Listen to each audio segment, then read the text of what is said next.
जी class, आज हम पढ़ेंगे property of cardiac muscle.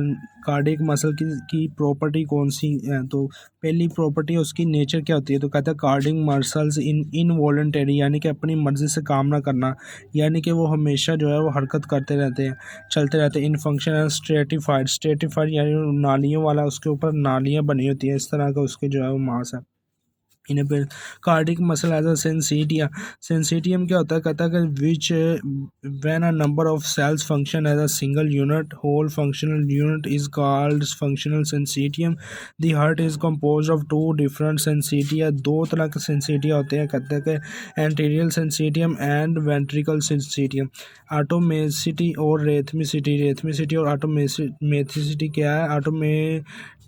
Automaticity is the ability of the cell under को बर्दाश्त करना डीपोलराइजेशन, डीपोलराइजेशन को बर्दाश्त करना। रेथमिसिटी क्या है, कहता है कि डोनेट बताती है स्पॉन्टेनियस, स्पॉन्टेनियस जो स्पॉन्टेनियस होता है जो खुद ब खुद हो जाए, यानी कि spontaneous depolarization occur at the regular interval as N plus आइन।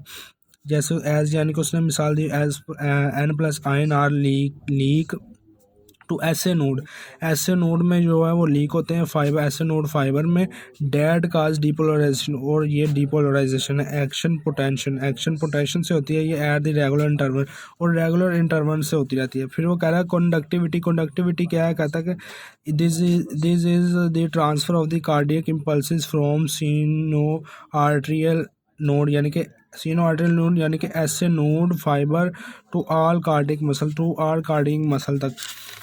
नेक्स्ट वो कहता है कि हमारे पास है पाथवे, पाथवे क्या होता है, रास्ता। कहता है कि phenomena occur through a special conducting system consist of SA node internodal pathway AV node and AV. Next वो कह रहा है कॉन्ट्रैक्टिसिटी, कॉन्ट्रैक्टिसिटी क्या होता है, सुकड़ना, सुकड़ना कहता है कि this is the construction of the cardiac muscle due to interdigitation, interdigitation यानी कि ऐसे सुकड़ जाना आपस में of actin and myosin filament, actin and myosin filament in the absence of ATP, ADP होता है adenosine triphosphate and calcium ions.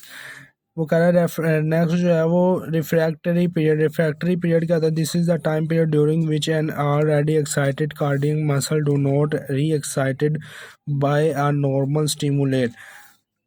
This refractory period is of two types, दो तरह के इसके रिफ्रैक्टरी पीरियड होते हैं, एब्सोल्यूट और रिलेटिव।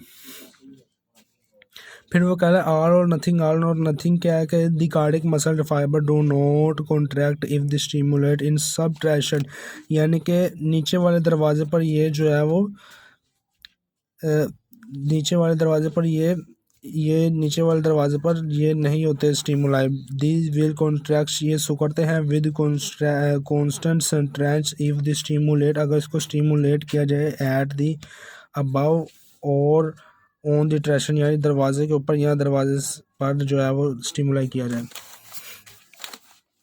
आगे वह कार्डियक साइकिल, कार्डियक साइकिल क्या होता है, कार्डियक साइकिल की वो डेफिनेशन बता रहा है कि this is the period from beginning of one heart beat to another heart beat और नेक्स्ट स्टार्ट बीट, और simply it is the one complete beat of the heart. Each cycle is initiated by the spontaneous generation of the action potential in the SA node. The cardiac cycle consists of a period of relaxation called diastole, during which the heart fill with blood. The period of the following a period of the contraction called systolic, as described by Wenger. The cardiac cycle can be divided into 8 stages. वो कह रहा है कि 8 stages में इसको divide किया गया cardiac cycle को।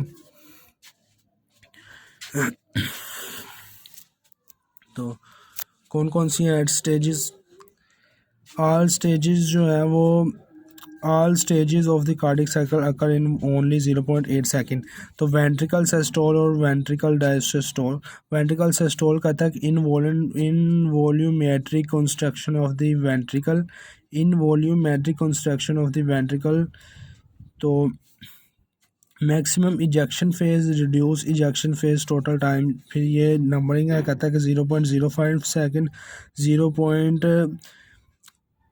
0.112 second, 0.141 second, 0.303 second. Ventricular diastole कह रहा है कि प्रोडो प्रोटोडायस्टोल in volumetric isovolumetric relaxation, volumetric होता है जिसामत, rapid inflow, reduce inflow, arterial systole, total time.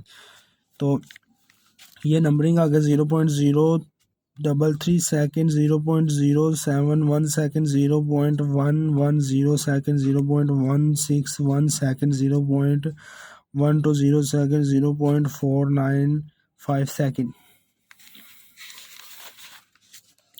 आगे हार्ट साउंड यानी कि दिल के जो है वो वाजे उनके बारे में बताएगा। कहता है कि heart sound are heard with the help of the stethoscope एक आला है जिससे आवाज़ें सुनते हैं। Discover by the clinic scientist का नाम है जिसने ये ईजाद किया। Two sound are normally heard during the each cardiac cycle. In this some cases one may hear a third और फोर्थ हार्ट साउंड। कभी कभार जो है दो के अलावा चार आवाज़ें भी सुनाई देते हैं। The sound are made by the closure to the heart valve and accelerate. ये जब हार्ट के वाल के क्लोज आते हैं तो acceleration and deceleration of vibration of the valves due to blood flow in the cardiac chamber. ये cardiac chamber में जो है वो ब्लड के फ्लो की वजह से आवाज़ें आती हैं। फर्स्ट साउंड, सेकंड साउंड और मरमर। अभी फर्स्ट साउंड वो कह रहा है कि first sound one hear in the describe as lub. पहली आवाज़ जो है लब की आती है। It is produce just after the onset यानी कि आगाज़ ऑफ द वेंट्रिकल सस्टेल के आगाज़ में due to closure to AV valve के आर्ट्रियो वेंट्रिकल वाल्व के नज़दीक। नेक्स्ट तो कह रहा है this sound peak at the maximum ejection phase of the cardiac cycle ECG relationship. First heart sound is produce just after the QRS complex of the ECG duration 0.15 second. Next वो कह रहा है कि second heart sound this sound is produced by the vibration हिलना चुलना associated with the closure of the semilunar valves aortic यानी कि pulmonary. ये जो थी ये है वेंट्रिकल सिस्टोल, ये भी आर्टिकल वाल, ठीक है ना। और ये जो कह रहा है aortic and pulmonary just after the end of the ventricle systole के बाद में सुनाई देती है। मरमर की आवाज़ जो है वो तीसरी और चौथी आवाज़ उसने बताई थी ऊपर, वो मरमर की आवाज़ होती कहता है दीज आर दी एबनॉर्मल एक तरतीब से heart sound produce when this is an excessive degree of the turbulence Tej of the blood flow in the heart chamber. जब हार्ट के चैम्बर्स में तेज ब्लड फ्लो होता है तो उससे ये आवाज़ें आती हैं, मर की आवाज़ें आती हैं इंग्लिश में।